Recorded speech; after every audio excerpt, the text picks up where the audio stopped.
అపోస్తలుడైన పౌలు కొలొస్సీయులకు వ్రాసిన పత్రిక 3వ అధ్యాయము. మీరు క్రీస్తుతో కూడా లేపబడిన వారైతే పైనున్న వాటినే వెదకుడి. అక్కడ క్రీస్తు దేవుని కుడిపార్శ్వమున కూర్చుండియున్నాడు. పైనున్న వాటి మీదనే గాని భూసంబంధమైన వాటి మీద మనస్సు పెట్టుకొనకుడి. ఏలయనగా మీరు మృతి పొందితిరి, మీ జీవము క్రీస్తుతో కూడా దేవుని యందు దాచబడి ఉన్నది. మనకు జీవమై ఉన్న క్రీస్తు ప్రత్యక్షమైనప్పుడు మీరును ఆయనతో కూడా మహిమయందు ప్రత్యక్షపరచబడుదురు. కావున భూమి మీదనున్న మీ అవయవములను అనగా జారత్వమును, అపవిత్రతను, కామాతురతను, దురాశను, విగ్రహారాధన అయిన ధనాపేక్షను చంపివేయుడి. వాటి వలన దేవుని ఉగ్రత అవిధేయుల మీదికి వచ్చును.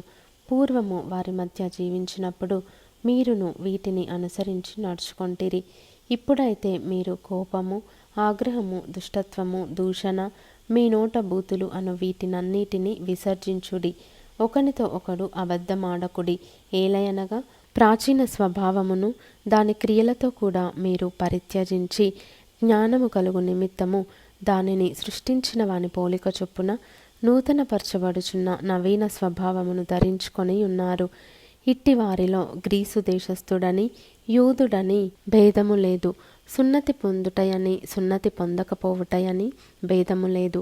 పరదేశి అని, సిథియనుడని, దాసుడని, స్వతంత్రుడని లేదు గాని క్రీస్తే సర్వమును అందరిలో ఉన్నవాడునై ఉన్నాడు. కాగా దేవుని చేత ఏర్పరచబడిన వారును, పరిశుద్ధులను, ప్రియులునైన వారికి తగినట్లు మీరు జాలిగల మనస్సును, దయాళుత్వమును, వినయమును, సాత్వికమును, దీర్ఘశాంతమును ధరించుకొనుడి.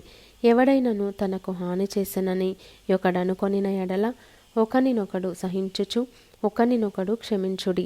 ప్రభువు మిమ్మును క్షమించినలాగున మీరును క్షమించుడి. వీటన్నిటిపైన పరిపూర్ణతకు అనుబంధమైన ప్రేమను ధరించుకొనుడి. క్రీస్తు అనుగ్రహించు సమాధానము మీ హృదయములలో ఏలుచుండనీయుడి. ఇందుకొరకే మీరొక్క శరీరముగా పిలువబడితిరి మరియు కృతజ్ఞులై ఉండుడి.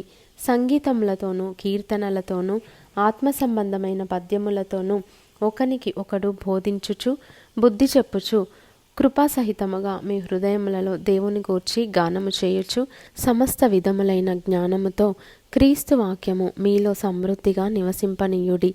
మరియు మాట చేత గాని క్రియ చేత గాని మీరేమి చేసినను ప్రభువైన యేసు ద్వారా తండ్రి అయిన దేవునికి కృతజ్ఞతాస్తుతులు చెల్లించుచు సమస్తమును ఆయన పేరట చేయుడి.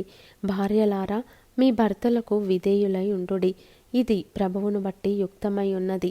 భర్తలారా, మీ భార్యలను ప్రేమించుడి, వారిని నిష్ఠుర పెట్టకుడి. పిల్లలారా, అన్ని విషయములలో మీ తల్లిదండ్రుల మాట వినుడి. ఇది ప్రభువును బట్టి మెచ్చుకొనతగినది. తండ్రులారా, మీ పిల్లల మనస్సు కృంగకుండునట్లు వారికి కోపము పుట్టింపకుడి. దాసులారా, మనుష్యులను సంతోషపెట్టువారైనట్టు కంటికి కనబడవలెనని కాక ప్రభువునకు భయపడుచు శుద్ధాంతఃకరణ గలవారై శరీరమును బట్టి మీ యజమానులైన వారికి అన్ని విషయములలో విధేయులై ఉండుడి. ప్రభువు వలన స్వాస్థ్యమును ప్రతిఫలముగా పొందుదుమని ఎరుగుదురు గనుక మీరేమి చేసినను అది మనుషుల నిమిత్తము కాక ప్రభువు నిమిత్తమని మనస్ఫూర్తిగా చేయుడి. మీరు ప్రభువైన క్రీస్తునకు దాసులై ఉన్నారు. అన్యాయము చేసిన వానికి తాను చేసిన అన్యాయము కొలది మరలా లభించును. పక్షపాతముండదు.